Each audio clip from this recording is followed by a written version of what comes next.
Assalamu alaikum wa rahmatullahi wa barakatuh. Peace and blessings to all our listeners. Bismillahir Rahmanir Rahim. In the name of Allah, the most beneficent, the most merciful. And yes, it's good to connect with all the listeners here on Salam Media. Once again, it's been a long sabbatical, but uh, I'm here, Maria Mia, in studio with all our beloved listeners and going to be connecting with you for the past hour.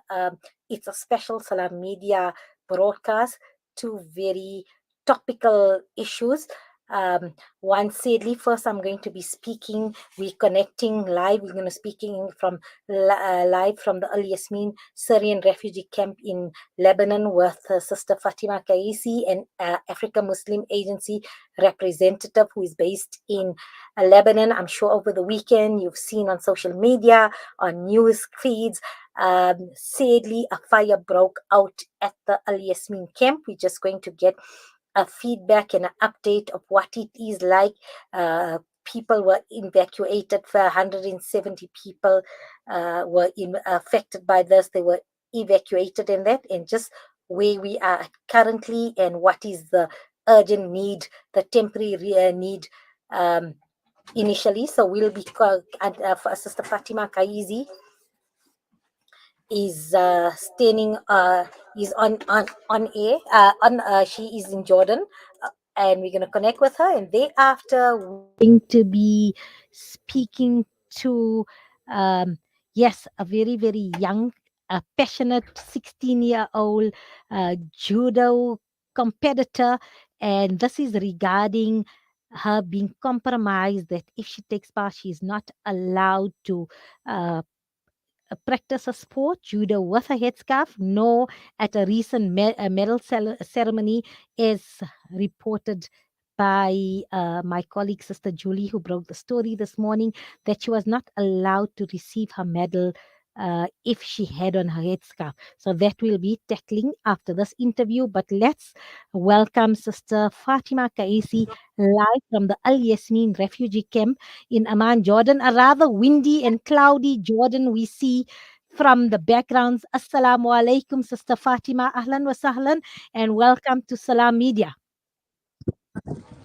Assalamu alaikum, Sister Mariam. Happy to share with you today and to meet you. And I would like to pass my salam to all the people who are hearing us today.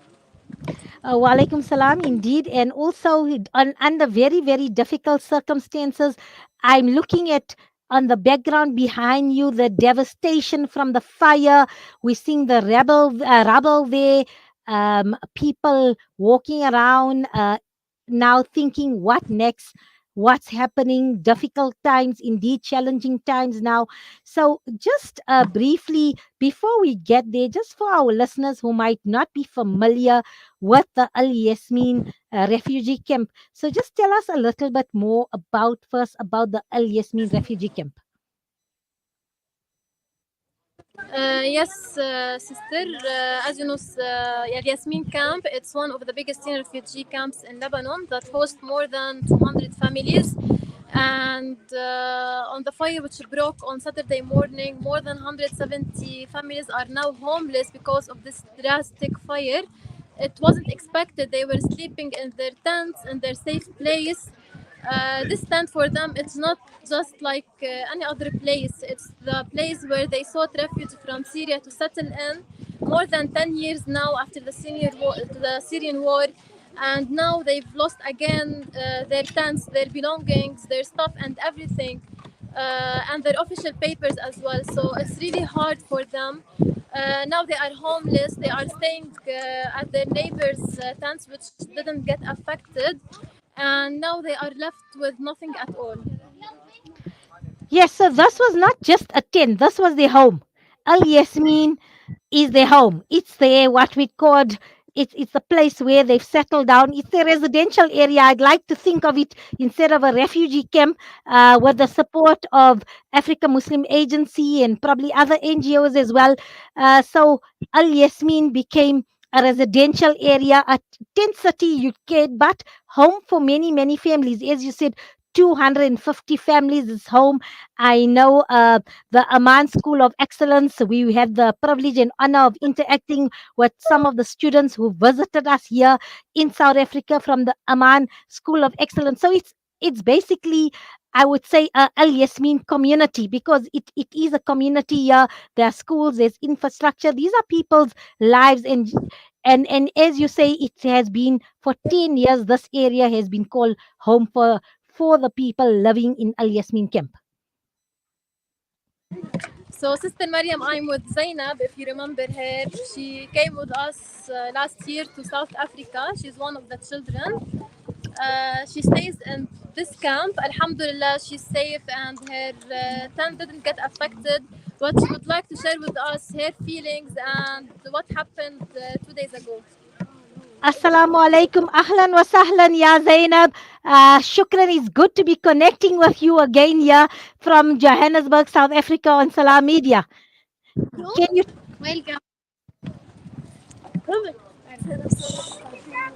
عارفة عن حالك وقولي لهم شو صار وشو حاسة.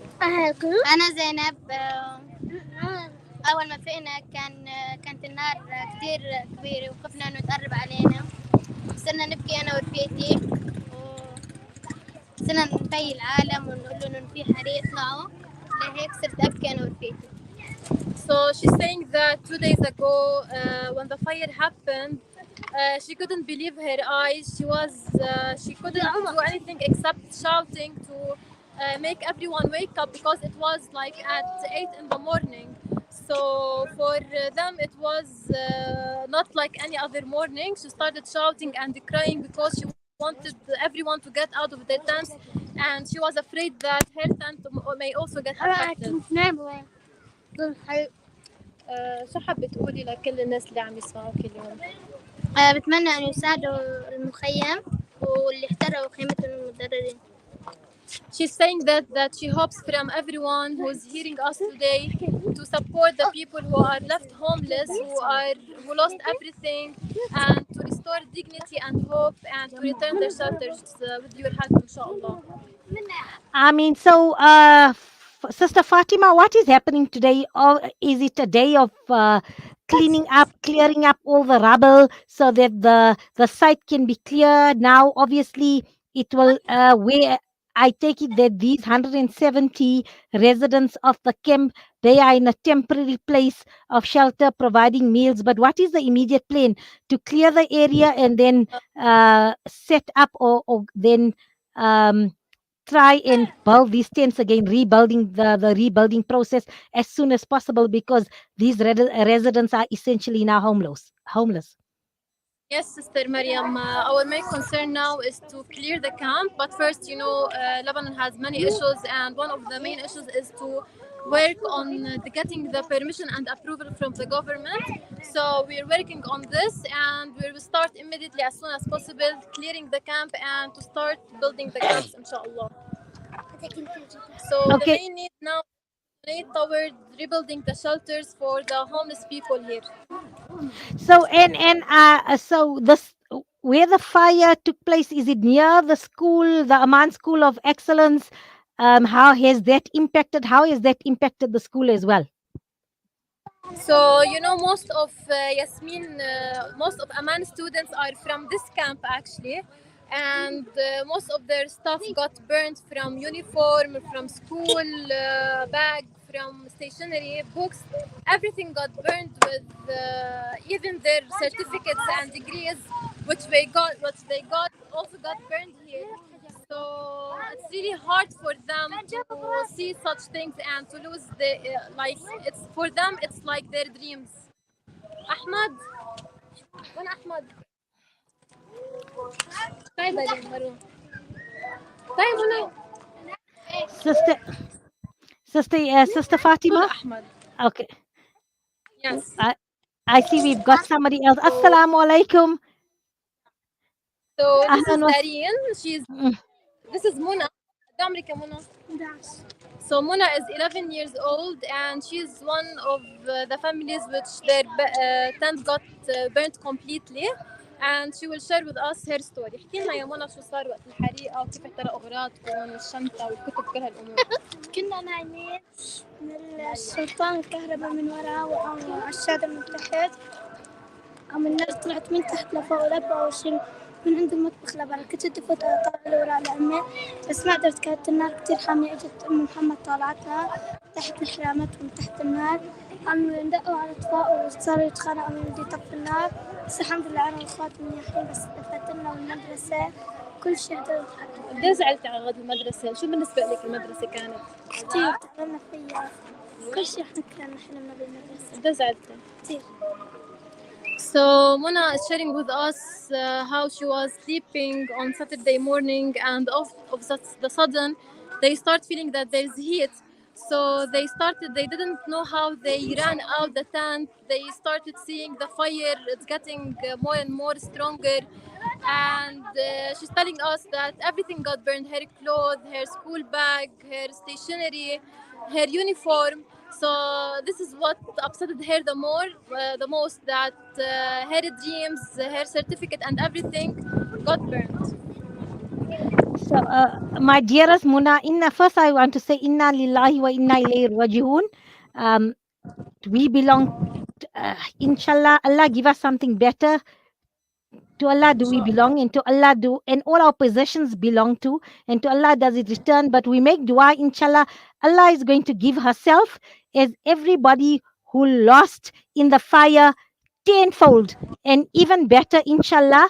And ask her, tell her, I make a pledge, inshallah, you're sitting here from South Africa. I personally, through Africa Muslim Agency, I'm going to work on a campaign to get school bags.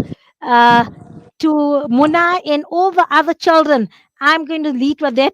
To all the children, I'm going to, inshallah, facilitate that to arrange school bags and stationery so that, inshallah, they can get back to school with their stationery so they can attend school again. So, on my part, tell Sister Muna that we're going to get her even better what she lost. We're going to get her something even better to replace it with.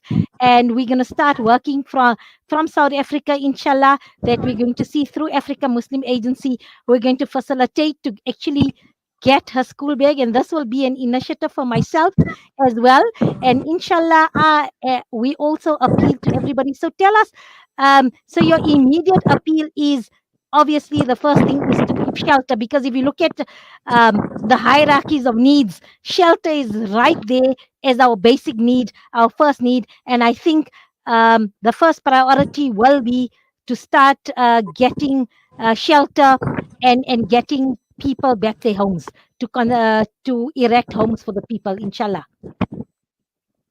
Yes, Sister Mariam, this is the main concern, is to get funding and donations for rebuilding these tents and for restoring dignity and hope for these families who have nothing left at all.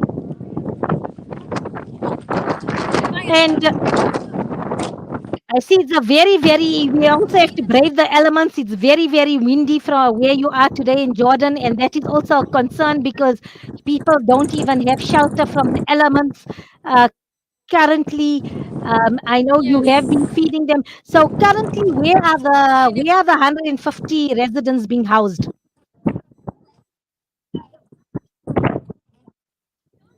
So these families are currently staying at the other side of the camp with their neighbors because they can't live here. They have nowhere to go. They have nothing to go at. So currently are staying with the neighbors until we are able to clear the tents and to rebuild them again, inshallah. Inshallah. So, Sister Fatima, shukran for giving us an update in terms of the situation and also allowing us firsthand to see the devastation that the fire had left in its wake, as well as the difficulty and challenging. I mean, already these families were living in difficult circumstances. Shukran to Africa Muslim Agency, as well as others who assisted. In fact, we have to thank the donors as well for through their generous support. Al Yasmine camp has become a community. There's also facilities here. The Al Aman School of Excellence is now a place of education, a place where the learners have hope, and they can continue their schooling. It was a functional camp. They had resources there, but sadly, um, the fire has ravaged through the camps. Shukr, there were no injuries or no casualties. We thank Allah for that. But these, as you say, they cannot leave. This is home. So inshallah, we make a dua that the whatever, as you say, paperwork gets through in terms of bureaucracy and processes, that the rubble can be cleared and pave the way for the tenting. And then once again, we appeal to everybody in South Africa as well as globally listening. Please contribute. We're going to put up the details on the screen. How is it that you can assist in the contribution and assist all the beautiful young students that we've seen here, those that visited our shows as well. So it's the Emergency Africa Muslim Agency Emergency Appeal, Yasmine Campfire, and it's a Standard Bank account there. The reference is Yasmine Camp. If you visit Africa Muslim Agency website, you'll be able to donate their EFT, or you can call them. The telephone number is on there. It's 083 2519376, and this is to provide food, emergency supplies, as well as much needed. For me, it's not just a tent, but it's a home. It's a home for a family. You know what? The fact that this thing is personalized and real is. These children have visited our show. These beautiful, beloved children have come here with all our various activities and initiatives to raise money for the students to go and learn now. And my heart just went out when we heard that the school bags are gone. That has been lost in a fire, burned, gone the appeal. And inshallah, let's be the support system in terms of this. In South Africa, yes, we take out insurance, takafuls, conventional insurance to safeguard our possessions. So we have a plan B. We have a plan B that after some time, the support insurance will pay out, the rebuilding starts. But sadly, in the Yasmin camp, there's no insurance policy. There's no, okay, insurance will pay out, so my child will get the school bag, my child will get the materials here, will get our tent will come. As soon as the payout happens, they're going to come and erect a tent. There's no such thing. We are the plan B. We, the generous donors, the Ummah, the global Ummah, South Africa as well as the global Ummah, we are that plan B. We are the support system. We are the takaful. We are the policies that pay out, and we are the hope.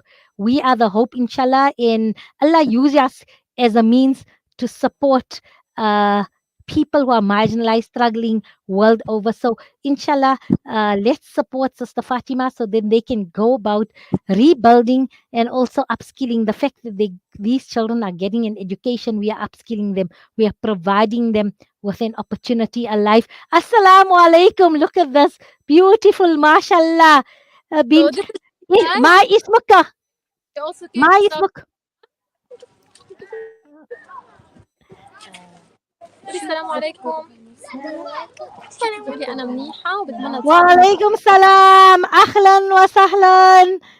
مرحبا بكم. يلا قولي لهم. قولي أنا منيحة وبتمنى تساعدهم بخير. أنا مليحة بساعدني. So Ritaj is saying that she's fine and she hopes that everybody can support her camp. Inshallah, we're going to make dua for the camp, and inshallah, we're going to also support your camp in every way, inshallah, so that you keep on smiling, inshallah. And inshallah, you go to school, and what are you going to become? A nurse, a muallima, what do you want to become? يا شو بدك تصير بس تكبري؟ She wants to become a doctor. Mashallah, one day she can come and treat us when we need help. We've got, alhamdulillah, a beautiful doctor here. So, Sister Fatima, we've put out the appeal, inshallah. We will speak to you in the near future, inshallah, and you can update that in terms of when you said things will be ready in terms of clearing out the rubble from the temp and preparing the ground, and inshallah, let's see what we can do. I will, inshallah, through Salam Media, contact them in terms of how many students, families, the families of students that were affected by the fire, in terms of their educational needs, in terms of their school bag, their uniforms, etc. Let's see if we can do a little campaign from our side through me to raise some funds for for that specific one. But we appealing to the ummah to support. Let's rebuild those homes. These tents are is the Syrian families here. Al Yasmin, these are their homes. Let's see if we can restore their dignity, help them out of a challenging situation. And once again, they can then continue with your lives. Inshallah, our support, our whatever amount it is, our donation is their hope, is their home, inshallah. So we will chat to Sister Yasmin again. Shukran for that update here. And please convey salams from South Africa, our salams to everybody of the camp. Tell them our duas and our, inshallah, our generous donations are always with them. And in turn, inshallah, we would appreciate their duas in return, in their goodwill. We are connected by our love for our deen, inshallah. And we love them all for the pleasure of Allah, inshallah. Thank you, Sister Mariam, and inshallah, together we can rebuild this camp and restore hope and dignity to these families because each donation will count, inshallah. Absolutely, inshallah. Ameen. That is Sister Fatima Kaisi reporting live from the Al Yasmin, a Syrian refugee camp in Lebanon. And that was a special update in terms of the fire that ravaged the camp. And we make shukr to Allah that there were no severe injuries and casualties, but lots of, from you can see from the visuals, huge devastation and destruction, inshallah. So let's see how we can be part of the solution for rebuilding and in providing the families there who lost their homes with a home, inshallah. We're going to take a break. Afterwards, we're going to get back to our amazing sister who is passionate about judo. So, all that after the break, inshallah.